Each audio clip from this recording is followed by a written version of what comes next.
Assalamualaikum warahmatullahi wabarakatuh. Selamat siang, Prof. dan juga teman-teman. Perkenalkan, saya Salsabila Putri dengan NIM akhir 027 dan rekan saya Saya Andita Vinda Rahmawati dengan NIM akhir 029. ingin mempresentasikan mengenai hasil diskusi kami mengenai epipedon umbrik dan juga horizon kambing.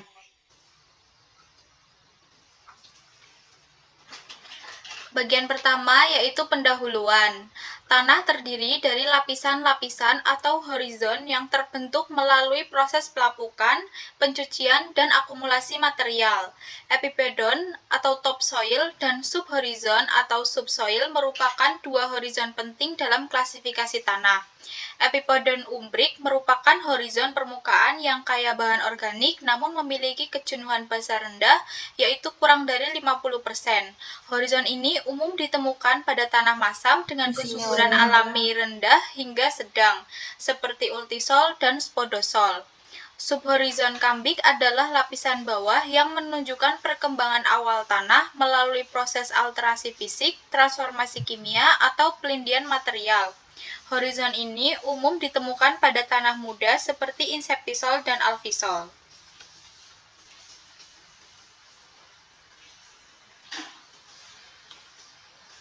Kemudian ada persyaratan horizon dari epipedon umbrik. Jadi warnanya itu adalah lembab, value dan kromanya itu kurang dari 3, kemudian kering, yaitu value-nya kurang dari 5. Kemudian memiliki warna yang gelap, coklat tua hingga hitam. Dan itu tuh minimal 25 cm, kecuali jika di atas batuan dasar atau duripan, dan juga bisa lebih dari 10 cm. Kandungan bahan organiknya itu kandungan organiknya lebih dari 0,6%, sekitar 1% bahan organik. Kemudian kejenuhan biasanya kurang dari 50% yang didominasi oleh Al dan H+, ada kompleks pertukaran. Nah, strukturnya ini tuh tidak masif dan keras saat kering. Struktur batuan aslinya udah hilang. Dan memiliki kelembapannya itu lebih dari 90 hari selama musim tanam, karena tidak ada bantuan irigasi, kemudian adanya horizon tidak terdapat artefak manusia. Kemudian persyaratan subhorizon kambik yang pertama yaitu ketebalan lebih dari 15 cm, tekstur geluhan atau lempungan yaitu halus, kemudian pedogenesisnya yaitu kehilangan 50% struktur batuan asli. Pada tanah basah, jenuh dalam 50 cm dari permukaan tanah ditandai dengan warna kelabu atau bercak oksidasi. Pada tanah kering, tidak jenuh dalam 50 cm dari permukaan tanah, peningkatan lempung, warna lebih cerah atau merah, atau pelindian karbonat atau gipsum. Horizon tidak begitu rapuh, yaitu mengalami deformasi secara bertahap saat ditekan. Jadi hasil dari pembahasannya ini mengenai epipedon umbrik. Jadi epipedon umbrik itu tuh memiliki permukaan yang tebal, berwarna gelap, kaya akan humus, dan juga kejenuhan dasarnya itu tuh rendah karena kandungan aluminium dan juga hidrogen yang relatif tinggi dibandingkan kation-kation biasanya.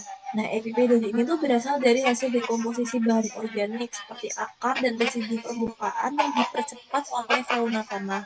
Akumulasi bahan organiknya tuh lebih lambat karena adanya toksisitas Al terhadap mikroorganisme. Kemudian pH-nya itu rendah dapat terjadi karena adanya pencucian kation basa seperti Ca, Mg, K, dan juga N. Nah, aluminium ini tuh akan berpotensi tanaman. Distribusi tanah ini di daerah beriklim basah dengan vegetasi alami seperti hutan.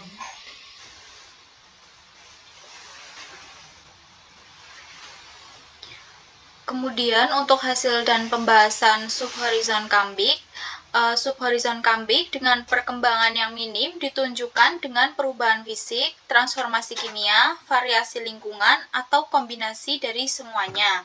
Proses pembentukan melalui pelapukan mineral, reduksi atau oksidasi besi, atau pelindian garam. Ciri umum dari semua horizon kambik yaitu hilangnya setidaknya setengah dari struktur batuan aslinya. Horizon kambing yang terbentuk pada lingkungan yang berbeda akan terlihat sangat berbeda satu dengan yang lainnya. Pada iklim lembab, horizon akan berwarna cerah atau berwarna merah karena adanya akumulasi oksida besi. Pada kondisi tanah yang jenuh air akan muncul bercak kelabu dan kemerahan karena adanya aktivitas reduksi oksidasi besi. Pada iklim kering akan terjadi pelindian karbonat atau gipsum.